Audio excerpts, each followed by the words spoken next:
Bon, il est l'heure d'aller réveiller Julie Poirier qui de toute façon ne dort jamais que d'un œil. Cap sur les Pays de la Loire, elle vous attend, Julie. Oui, bonjour Julie, trop mignonne. Vous êtes à Nantes ce matin et visiblement vous êtes très bien entourée. C'est quoi ces grosses bébêtes là autour de vous ou sur vous même? Eh ben regardez, Julia, effectivement, je suis très bien entourée. C'est le bestiaire qui a été imaginé par François et Pierre il y a déjà quelques années en arrière. Et moi, ce matin, je vais vous montrer, je suis sur la chenille. Vous voyez, on est sur les machines de Nantes. Alors, je peux l'activer, c'est génial. Je suis une vraie enfant ce matin.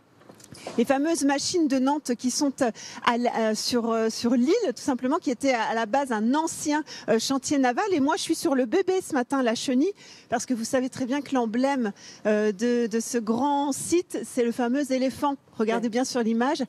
12 mètres de haut, 48 tonnes. On en rêve tous. Non mais c'est génial, Julie, mais comment ça peut arriver une idée pareille? On ne se lève pas un beau matin en se disant tiens, si je construisais un éléphant de 12 mètres de haut, non?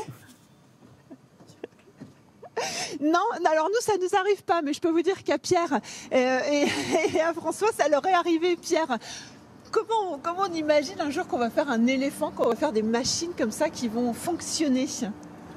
On avait envie de faire un projet qui nous ressemble, qui soit original, avec le même langage pour les adultes et les éléphants. Les enfants. Les petits éléphants. Et donc on a proposé au maire de Nantes, au début des années 2000, de créer autour d'un atelier un bestiaire mécanique complètement incroyable. La première grande machine qui est sortie, c'est le grand éléphant. Et il y a en tout une quarantaine de machines entre le carrousel des mondes marins et la galerie.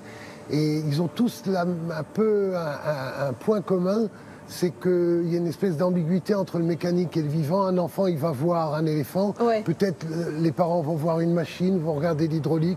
Voilà, c'est ça la clé de C'est pour rassembler un petit, faire rêver tout le monde. On vient de voir à l'image l'araignée qui est derrière nous, qui est monstrueuse.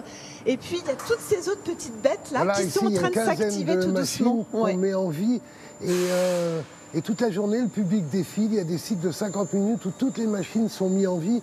Et c'est les médiateurs qui racontent l'histoire des machines et ils prennent des gens dans le public, qui les placent. Là, vous voyez, aujourd'hui, on est fermé ce matin, on est fermé au public. Mais normalement, il y a 2 visiteurs qui se mettent dans les nacelles. Regardez, il y a votre place, Thomas et Julien, on vous attend. C'est trop mignon dans la nacelle du héron. Mais dites-moi, Julie, comment ça marche? Il y a des télécommandes, c'est quoi le système? Il simule un vol.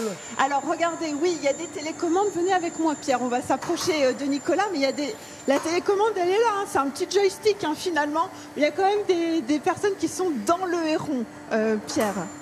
Pas Pierre, Nicolas. Le héron, il fonctionne à 3 manipulateurs. Alors on a 2 manipulateurs, 2 machinistes sur son dos.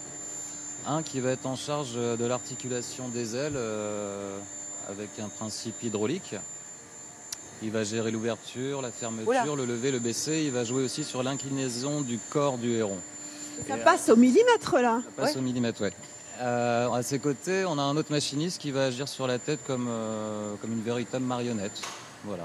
Donc il va jouer plutôt... c'est l'idée de donner vraiment une intention dramatique à la chose. Alors vous m'avez dit, parce que c'est déjà terminé, mais c'est vrai que ça nous fait rêver ici. Il y a plus de 200 personnes qui travaillent sur ce projet chaque jour, parce que les ateliers sont juste derrière. Et la plus belle phrase de Nicolas, il m'a dit, moi quand je monte sur le héron, je suis un héron finalement. Oh. Voilà. Merci beaucoup Julie, vous êtes notre héron à nous aussi. Merci, en direct de Nantes donc.